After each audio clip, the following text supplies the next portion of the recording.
Assalamualaikum girls and good afternoon. Today we'll be focusing on one of the experiment which is nothing but rigidity modulus of the material of the wire using torsional pendulum. So this is the experimental setup of a torsion pendulum. So here you see this is a disc, okay. So this is the disc and here there is a clamped end. So from this the wire has been inserted, so the other end also being clamped, and you can adjust the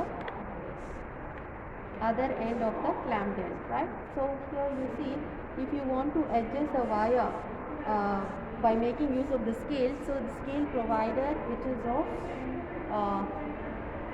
100 centimeters, so you can see this, you can allot the range, in the sense allot the wire length which is of 50. If you need the 50 centimeter wire, so from the clamped end to this particular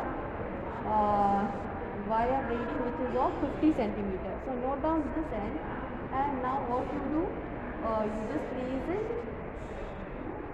by rotating the clamp end and raise the wire and you tight this screw, okay. If you do this for 50 centimeter like this, you can repeat the experiment for the 60, 70, 80, 90. Now so here you can see this length I have allotted as 50 centimeter, right? So for this you can do the torsional oscillation. So you mark the area, in the sense mark it with the chalk, this line, okay. So when you make an oscillation, so you can rotate the torsion, that is rotate the disc, let it be straight and it should not be twisted. So you place it like this, and the rotation made in such a way that it should not be zigzag rotation or something like this, okay. So the oscillation to be made in such a manner, make it straight and oscillate like this, okay. So now this moves to and fro. Take the stop clock. So here you have a stop clock which is of minutes as well as seconds, okay. And note down the point here, give the rotation for this, and now if I rotate this, it gets fluttering nature. So I want you to stop it, and again you make it like this. Now it oscillates properly. Note down here as 0, okay. You take some position, mark it as, you have already a line here, so you focus that line alone. So if this line goes and comes back, then you start as 0 first, okay. So if you allot this as, when it comes here, start the stop clock. When it comes here, start the stop clock saying 0, okay. And when it goes and comes back, then it is 1, 2, 3, 4, like this you do up to 10 oscillations. So this is for the length 50 centimeter.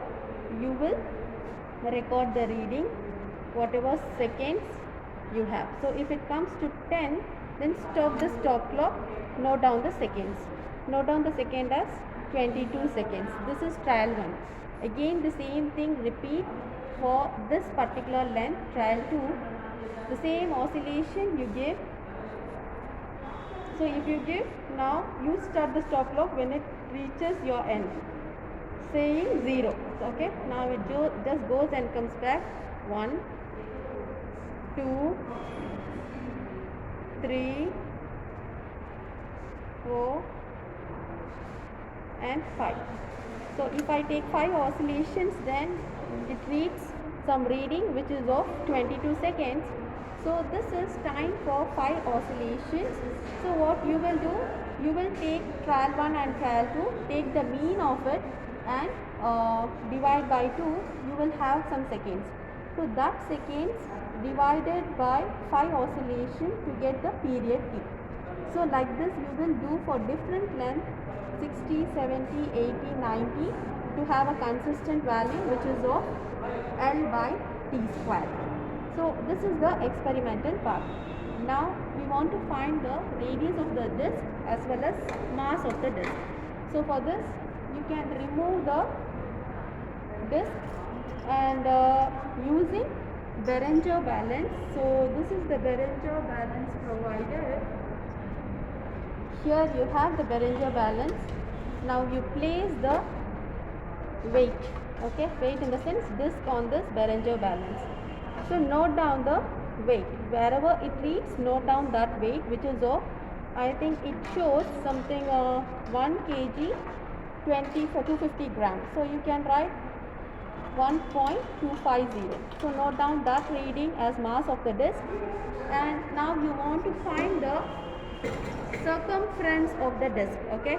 So how will you find the circumference of this disc? As you all know, this is the circumference of a circle. So you have the formula 2 pi r. So what you can do, take one thread, okay. So you have one thread. One sec, I'll just go and get the thread.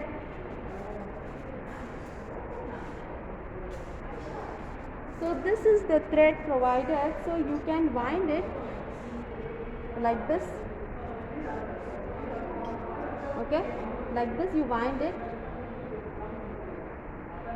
and use like this you wind it and note down this reading using a long scale where it reads, okay.